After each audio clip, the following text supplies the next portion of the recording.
Guys, what's going on? Again, another unannounced live Facebook video, and sometimes this is really the best way for me to get my words out rather than writing. Although I do love to write, but I like to also leverage my time, and if something's firing in the brain, I want to put it out there. So this morning I had a real solid workout. Very simple workout, simple training session, and I'm probably going to hit a little bit of training later on today if I've got a quieter group while I'm coaching. If they're experienced enough, I'll jump in with them. And of course, guys, while I'm posting these live videos, feel free to drop your questions. And if these go well, Rich Rivera saying, sorry I'm late, I just started, buddy.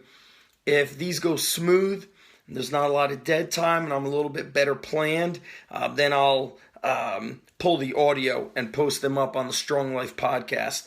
So while I'm thinking about the training session that I want to explain to you, I posted a little bit of it on YouTube, and basically I just carried. That's all I did today. I did carries, and then actually every other set I went over to the gymnastic rings. They're set up about sternum level. I did tricep extensions, like bodyweight tricep extensions off of them, and working the shoulders, working the arms, working the abs in a basically like a stabilization type movement. So I carried kettlebells from the rack position, but instead of my normal go up and down the gym, turf, I was zigzagging. I was kind of maneuvering in and around other pieces of equipment in there. I did thick bar dumbbell carries, dumbbell farmer walks, kettlebell carries, and I also did more distance. So your body gets used to doing the same distance. So if you're always doing a farmer walk of, 100 feet, 200 feet, or you're going light all the time, then you got to hit it and go heavy. So what I did is I doubled or tripled the distance of every farmer walk set that I did. Also carried the kegs. Sometimes I just carry the kegs up against my stomach. Today, I wrapped my arms around the keg so my arms were extended further.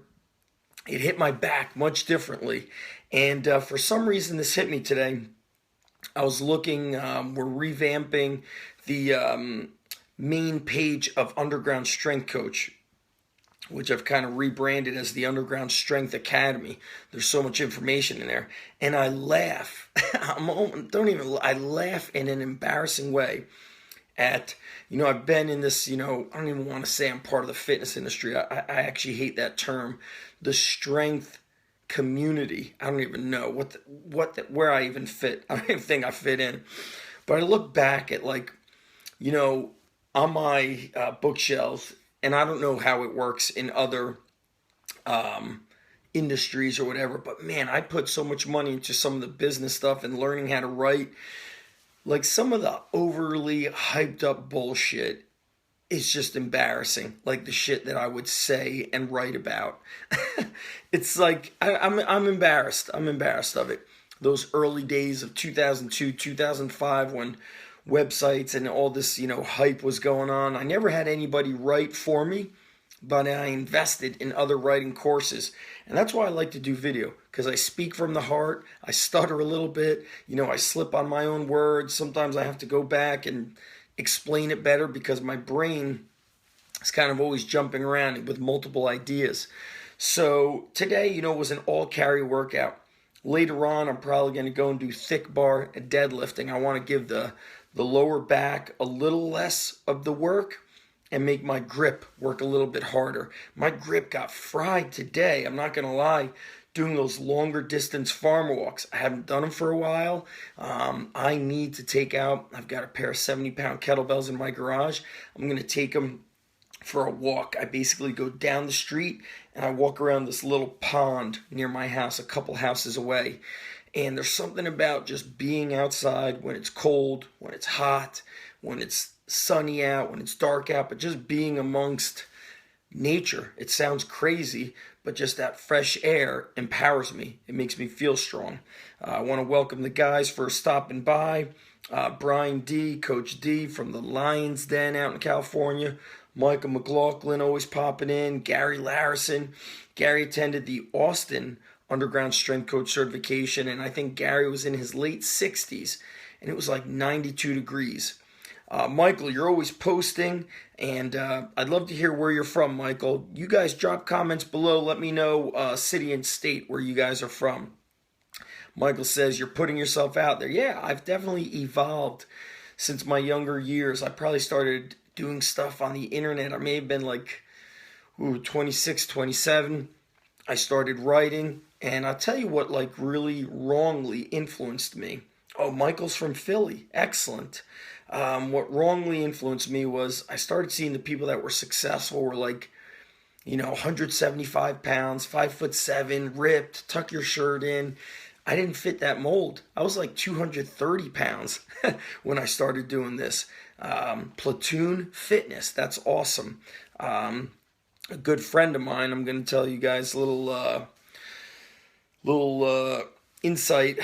Jim Steele at UPenn, that's out in Philly. Anthony Bainbridge, Canada. Anthony, I followed him years ago. We, virtually met through the old school CrossFit forums. I was seeing Anthony lifting heavy and competing in judo tournaments. Now he's lifting heavy. We both have Dobermans. Richard, level 1 underground strength coach. Whittier, is that California or Canada? So Angel is in the house. So I'm going to tell you guys a little story. I had a conversation with my buddy, and we're talking about the simplicity of training. I told him about my workout, how I just carried shit, and my legs and arms and back were just blown up from it. And he said, workouts should be simple. You should be able to just, deadlift, heavy, or do like 2 sets of 20 reps. You should be able to like go to the park or the playground and bang out a bunch of chins and dips, then find a stone, carry it, squat it, throw it, then push your truck. He's like, the simple stuff. Do that, and then spend time with family. And when I hear that song, Simple Man by Lynyrd Skynyrd, it's just very inspiring. I could connect with it a lot. Brian D says, Anthony says he's in Canada, negative 35 degrees tomorrow. Dude, that is crazy. Rich Rivera says, the other day while watching the kids, I did hex bar farmer walks around my squat rack in the garage. That is awesome. I've got some old videos of me watching Westside Barbell videos. I have some old high-intensity training videos with Dr. Ken that somebody gave me, 9.5 years ago on VHS. I converted them and put them inside the Underground Strength Academy. And my son would be down there with me, and we'd be doing crush grippers, and he'd be playing with like his toy blocks, and I'd be doing some bodyweight work. But, I look back, and it's like a shame. I'm ashamed of some of the just ridiculous shit I would say or write about. And now what I realize is there's still this like facade that people give off. They get all these tattoos, these beards, they pose on Instagram, all this tough guy shit, and then they struggle to deadlift 405. Vince Anello, world record holder, stops by again. Got to step up my game. Vince, I see you're like a big... You're a big dog rescue guy of the racing greyhounds.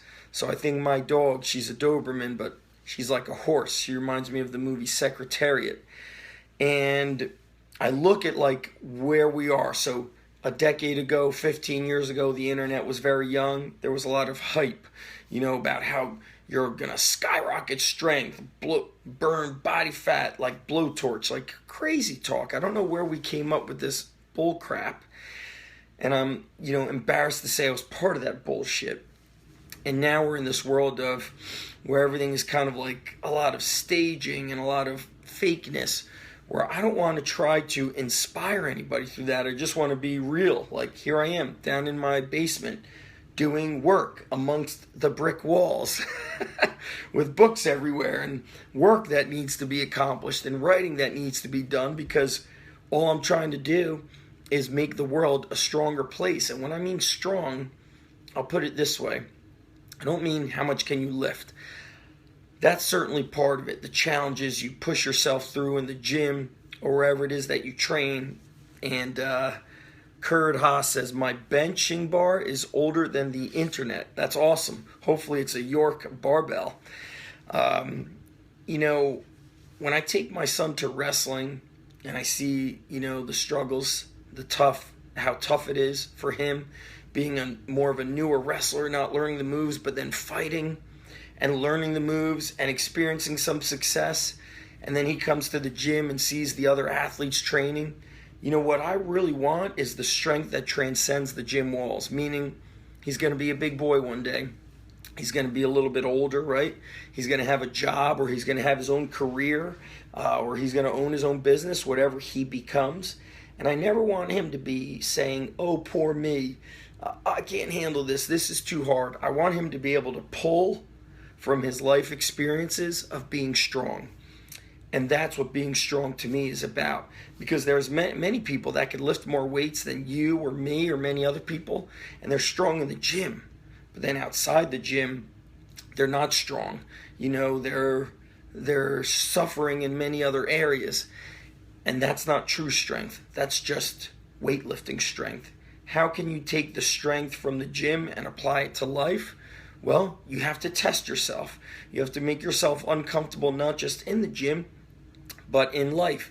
Doing things like this, just hopping in front of the camera and saying what you believe in, you know, stand for something or fall for anything. That to me is something huge. So if you're just able to be the strongest guy in the gym, for example, when I was probably the second year of owning a gym, Coach Joe Pollard stopping by from Rutgers Scarlet Knights. A guy had stopped by my gym, and he had pulled up in a pretty expensive car. I think it was like a Lexus. Had all the wheels were all tricked out. It was like $40,000+ car. And there he was going to the gym. But then he was talking about how his life is a wreck. And he's like, man, dude, I'm living in this apartment complex. I think I'm just going to fucking jump off the top. And it's like, damn, brother, you got to take the strength that you're applying in the gym and apply it to your life. So you're working at let's say you're working at the supermarket. Well, then don't just be the guy that's working the cash register. Be the guy that now becomes the supervisor of that supermarket. Then be the guy that becomes the regional manager of all those supermarkets. Then the state manager. Then the tri-state area or whatever it is. So when you're doing stuff, the same way you're pushing yourself to the next level in the gym, you have to do it in life. Because if you're not moving forward, if you're not getting better, you're getting worse. And that's what gets me out of bed every day, along with wanting to not be normal. Because I know, what would a normal person do in the morning? That alarm goes off, boom, they hit the snooze button. When that alarm goes off, I know that I have the opportunity or the option to hit the snooze button. But then that puts me in normal category. I also know that it's only going to be a little bit tough for the first minute or 2 minutes. I'm not going to get out of bed. Then the momentum starts to build. I'm making coffee. Boom, I feel success right there. I'm making a pot of coffee. I'm taking care of my wife. I'm getting the coffee ready. I start reading. I start writing. Then I start making breakfast. That's another victory, a small victory that day. I'm starting to do things that's going to better my kids. I'm making them a strong breakfast. And I think that's where you got to take training or anything outside of life. The days I don't feel like training, I just show up to the gym and start dragging a sled. And it's like, boom, I just did one set, and it's 100% more than zero. And what's crazy is my son starts saying those things. I said something to him yesterday while we were driving to wrestling practice. My buddy Mike Creek just rolled up. My buddy Mike Creek is actually an expert in frogs. It's pretty crazy, but he's an expert in frogs. So yesterday I'm driving my son to wrestling practice, and we're listening to the Jocko Willink, the motivational blurbs that are coming out of his podcast that Echo Charles puts through. And I'm talking with my son, and I said something to the effect of, this is going to be good. He goes, good enough is the death of greatness. Like, he's learning. That's the thing that I always say. And I told him that I'm proud of him, that we're here and going to wrestling practice. I said, I know practice was very hard on Monday, And I'm proud of you that you work so hard because we're going again today and you're showing up. And he goes, that's right, because showing up is 100% more than zero. I was like, is this an 8-year-old talking to me? Like, he sounds like a little man. And he's learning those things. And I think if you've got something in your heart or in your mind that's going to inspire and instruct somebody, then go freaking tell people about it. Go do something about it. Don't hoard those things inside or be afraid to put that stuff out there. I say a lot of things that I think offend people. Some of those things inspire people. Some of those things anger people. But I know this, that I'm not going to make everybody happy, and neither will anybody in this world. But the one thing that you must do is you've got to, the book is on my shelf. It's from my friend Kamal Ravikant. It's called Live Your Truth. And when you start living your truth, who you truly are, I feel like that is the ultimate success. Now, success is defined however you want it to be. Brian D says, that's awesome for your son. He said, I had a similar talk about toughness with the varsity basketball team last night. I think maybe 1 or 2 of the 11 kids got it. It's an uphill battle. I agree. It takes time. Some kids will get it, some will not.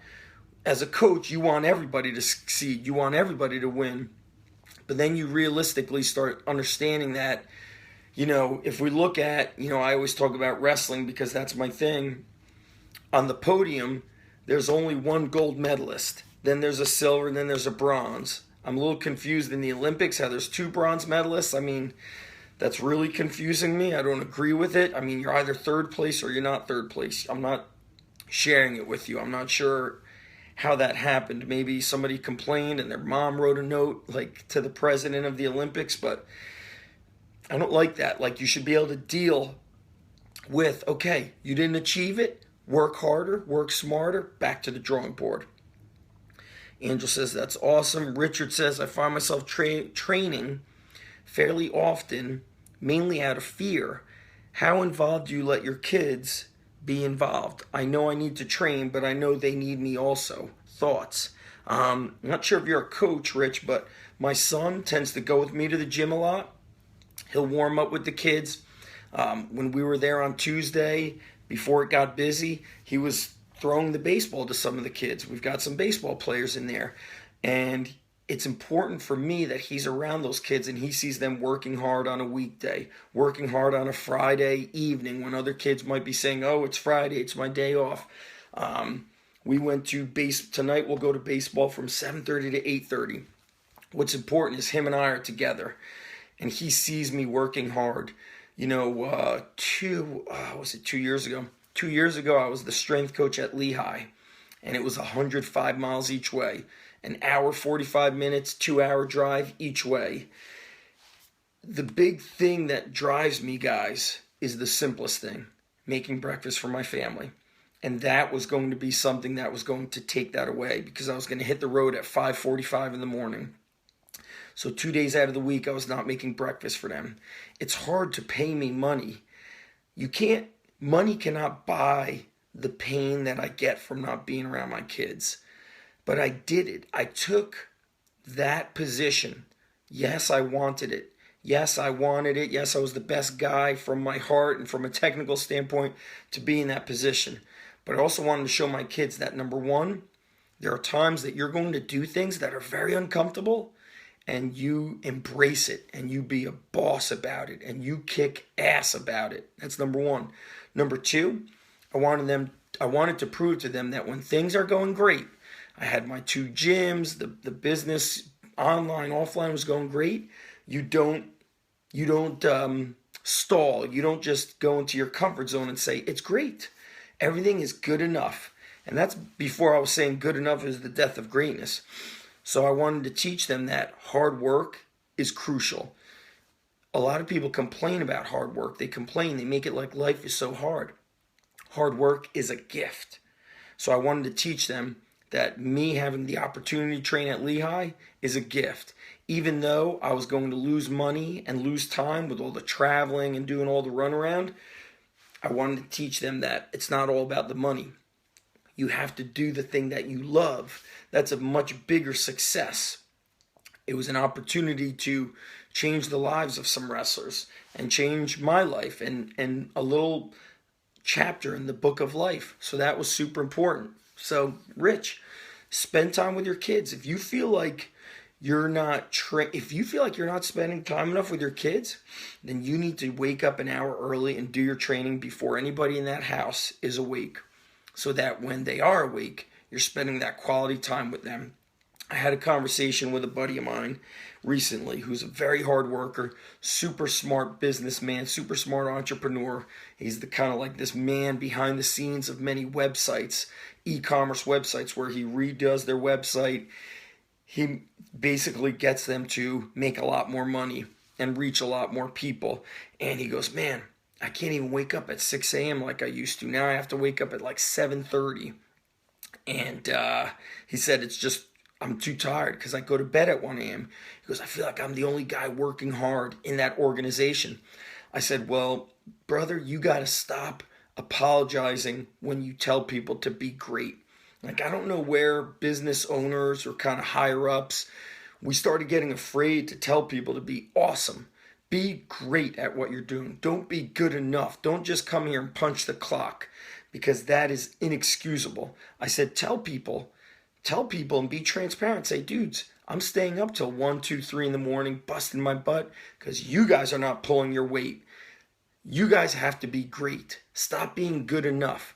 We are in a day and age, in a world where, compared to when I was a kid, people worked from 9 to 5 or 8 to 6 or something like that. Now, people expect you to work around the clock because of the social media and whatnot, right? So everybody's working. Hey, my pleasure, Richard. Everybody's kind of like this work around the clock. So, you know what? Like, the work doesn't end, but you have to be able to say, Richard, you have to say, you know what? If I didn't get my workout in by 6 o'clock, I'm not allowed to train. It's my fault for not being disciplined enough to wake up early enough to get the job done. So if you don't get the work done, you don't get the training in, then your punishment is you didn't get it done. Or do your push-ups with your kids. Do your squats with your kids. Find a way to incorporate family or get it done before anybody in the house wakes up. So there's a discipline involved in getting work done, and that's the difference between good and great. And here's the reality of it. Sometimes things don't get done, and that's when you got to decide, you know what? I have to, reassess. I've got to look at where I made the mistake. I woke up too late. I didn't control my time good enough today. XYZ has to be eliminated. ABC has to be fixed. And that's what I'm going to do. Keep it simple and keep it savage, guys. I guess that's what this thing is all about. No fads, no gimmicks, no bullshit. Basic hard work, whether it's life, lifting, business, and everything has to be it has to benefit one another. When I train, it has to make me a better person outside of the gym. Same for you guys. The fads and the gimmicks, it all looks cool. It might be a cool looking photo or a cool looking video, but the bottom line is, does it work?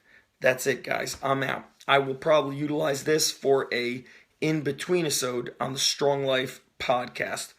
Talk to you guys later. Peace out. Thanks so much for watching and listening, guys.